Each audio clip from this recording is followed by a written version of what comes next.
नमस्कार. मी अल्ताफ मुल्ला. आपले हस्तरेषा विज्ञान चॅनलमध्ये स्वागत करीत आहे. तळहातावरील पर्वत या शृंखलेतील पुढील भाग आज आपण पाहूया.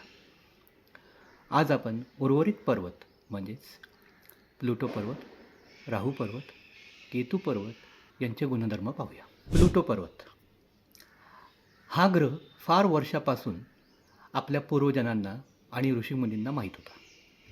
ते त्याला इंद्र असे म्हणत. स्थान प्लुटो पर्वत हा तळहातावर हृदयरेषा आणि मस्तकरेषा यांच्यामध्ये असून त्याच्या दोन्ही बाजूला हर्षल पर्वत आणि गुरुपर्वत असतात. साधारणत प्रत्येक व्यक्तीच्या तळहातावर हा पर्वत आढळतो. हा पर्वत ही इतर पर्वतांप्रमाणे विकसित प्लुटो पर्वत आणि अतिविकसित प्लुटो पर्वत आणि अविकसित प्लुटो पर्वत अशा स्वरूपात दिसून येतो. विकसित प्रमाणशीर प्लुटो पर्वत या पर्वताचा सर्वसामान्य परिणाम हा उतार वयात दिसून येतो. अशा व्यक्तींच्या आयुष्यात प्रथमपासूनचा काळ हा खडतर गेलेला असतो. त्यानंतर युवा अवस्थाही तशाच प्रकारे खडतर गेलेली असते. प्रौढावस्थेत हे लोक अतिशय थकल्यासारखे वाटत असतात, परंतु कुठे जादूची कांडी फिरते ते कळत नाही. यांचे उतारवय सुरू होते न होते तो त्यांची आर्थिक प्राप्ती वाढते. समाजात मान सन्मान मिळत जातो.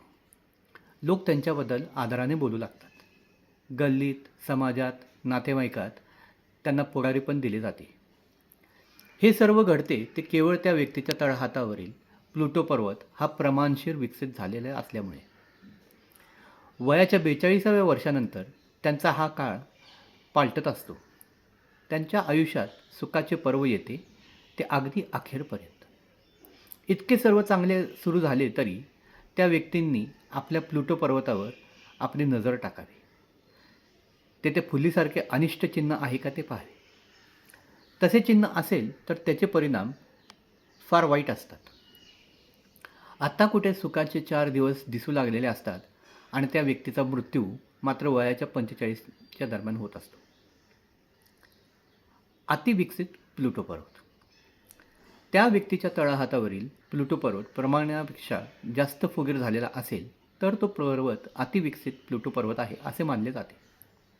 अशा व्यक्ती या असभ्य, मूर्ख, निरक्षर आणि अपव्ययी असतात. अशा व्यक्तींना जीवनात नेहमी आडी अडचणींना तोंड द्यावे लागते. आपल्या कुटुंबाकरिता आयुष्य वेचूनही अशा व्यक्तींना कुटुंबातील कुठलीही व्यक्ती साथ देत नसते. अविकसित प्लुटो पर्वत अशा व्यक्ती तर दारिद्र्यात सतत पिचत पडलेले असतात. पुरे आयुष्य कष्टात, हेटाळणीत गेलेले असल्यामुळे अशा व्यक्तींचा स्वभाव चिडखोर आणि व्यसनी बनतो. राहू पर्वत फार पुरातन काळापासून आपणाकडे राहू, केतू या ग्रहांबद्दल लिहिलेले गेलेले आहे. प्राचीन काळी ऋषीमुनींनी कोणत्या ग्रहांना ही नावे दिलेली होती याची सांगड घालणे आधुनिक खगोलशास्त्राला शक्य झालेलं नाही. कदाचित त्या काळात राहू आणि केतू म्हणून ज्यांना नावे दिलेली होती ते आम्ही काळाच्या ओघात विसरून गेलेले असू, परंतु या ग्रहांचा ठावठिकाणा तळहातावर मात्र ठामपणे नुसता दिसून येत नाही, तर त्याचे परिणामही व्यवस्थितपणे दिसतात.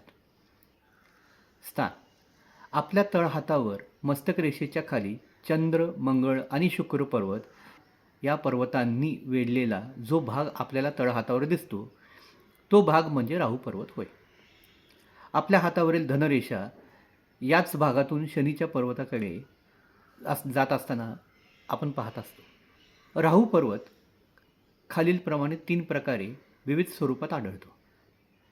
प्रमाणशीर विकसित राहू पर्वत, अतिविकसित राहू पर्वत आणि अविकसित राहू पर्वत. प्रमाणशीर राहू पर्वत अशी व्यक्ती ही भाग्यवान मानली जाते. धनरेषा या क्षेत्रातून उगम पावत असते. तिला या पर्वतामुळे सहकार्य मिळते. धनरेषा नसली तरीही अशी व्यक्ती निर्धन होत नाही.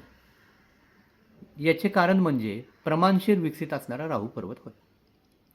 राहू पर्वताचे आणखीन एक वैशिष्ट्य म्हणजे अशा लोकांना मिळत असलेल्या राजमान्यता आणि लोकमान्यता. तेव्हा राजकारणी मंडळींनी राहू पर्वत कशा प्रकारचा आहे हे पाहून राजकारणात उतरावे हे उत्तम. अतिविकसित राहू पर्वत तळहातावरील हा भाग अत्यंत फुगीर असणेही एक उत्तम लक्षण आहे. अशी व्यक्ती भाग्यवान असते. धनरेषा उचित फल देत असते. अशी व्यक्ती ही परोपकारी, प्रतिभासंपन्न, धार्मिक आणि सर्व सुखसंपन्न असते. परंतु या ठिकाणी असणारी धनरेषा मुळीच तुटलेली नसावी. तशी ती असल्यास अशा व्यक्ती वैभवाच्या शिखरावरून एकदम खाली येऊन दुर्दैवाच्या फेऱ्यात सापडते. त्या व्यक्तीची अवस्था अत्यंत केविलवाणी होते. साडेसाती म्हणजे काय ते अशा वेळी समजते. सुदैवाने धनरेषा उत्तम प्रकारची असेल तर मात्र या लोकांची आकाताईच्या फेऱ्यातून सुटका होते. अतिविकसित राहू पर्वत.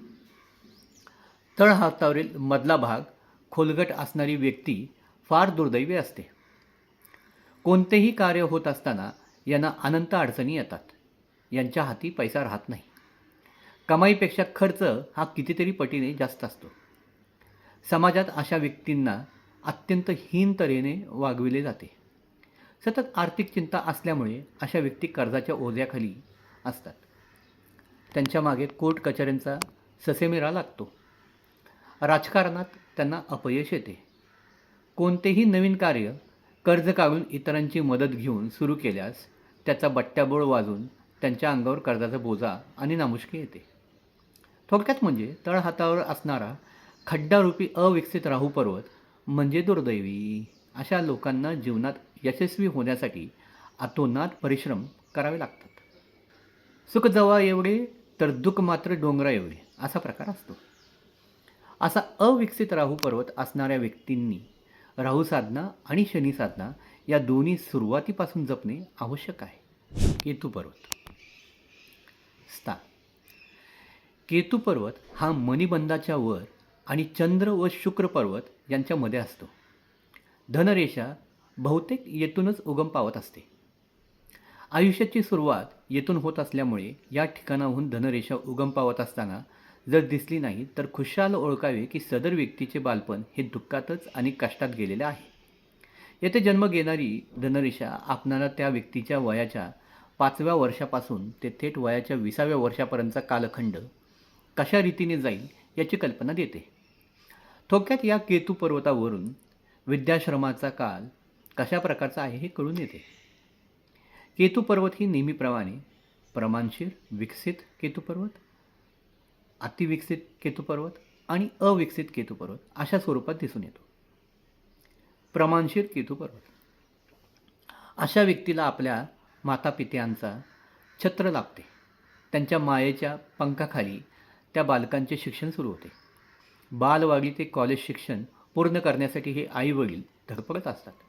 प्रत्येक व्यक्तीला सर्वसामान्यपणे विद्याश्रम, गृहस्थाश्रम, वानप्रस्थाश्रम आणि शेवटी संन्यासाश्रम अशा विविध अवस्थांतून जावे लागते. आयुष्याची सुरुवात तर मुळात विद्याश्रमापासून होत असते. त्यावरच पुढच्या आयुष्याचा डोलारा उभा राहत असतो. ज्या व्यक्तीचा हा केतू पर्वत प्रमाणशीर विकसित असेल अशा व्यक्तीला अगदी बालपणापासून आईवडिलांची साथ लाभते. अतिविकसित केतू पर्वत. तळहातावर केतू पर्वत फुगीर असेल तर अशी व्यक्ती आणखी सुदैवी आणि नशीबवान समजली पाहिजे. आयुष्याच्या सुरुवातीच्या काळात काहीही मागा त्यांच्या सेवेला हजर. पंडित जवाहरलाल नेहरूंसारखे हे लोक नशीबवान असतात. चांदीचा चमचा तोंडात घेऊनच जन्माला आलेले. शिक्षण पार पाडताना त्यांना आर्थिक बाब कधीच आड येत नाही. शालेय जीवनात मार्क्स कमी पडले तरी पैशाच्या जोरावर देणगी रूपात का होईना शिक्षण घेऊन अशा लोकांचे भाग्य उजळलेले असते. सर्वार्थाने हे लोक नशीबवान असतात. अविकसित केतू पर्वत. अगदी जन्मापासून अशा व्यक्तीला अनेक संकटांशी आणि अडचणींशी सामना द्यावा लागतो. अत्यंत खडतर असा त्रास सहन करीत शिक्षण कसेबसे पूर्ण होते. शिक्षण पूर्ण करताना दुर्दैवाने आईवडिलांची साथ मिळत नाही. पुढे धनरेषा चांगली असेल तर अशी व्यक्ती दुर्दैवाच्या फेऱ्यातून मुक्त होऊन श्रीमंत होते. अन्यथा त्यांच्या नशिबाचा खेळ जो सुरुवातीपासून सुरू झालेला असतो तो काही संपत नाही. आशा आहे की हा व्हिडिओ आपल्याला आवडला असेल व आपण व्हिडिओला लाईक व चॅनलला सबस्क्राईब कराल. आपल्या कमेंट्स व्हिडिओवर शेअर करा. नमस्कार.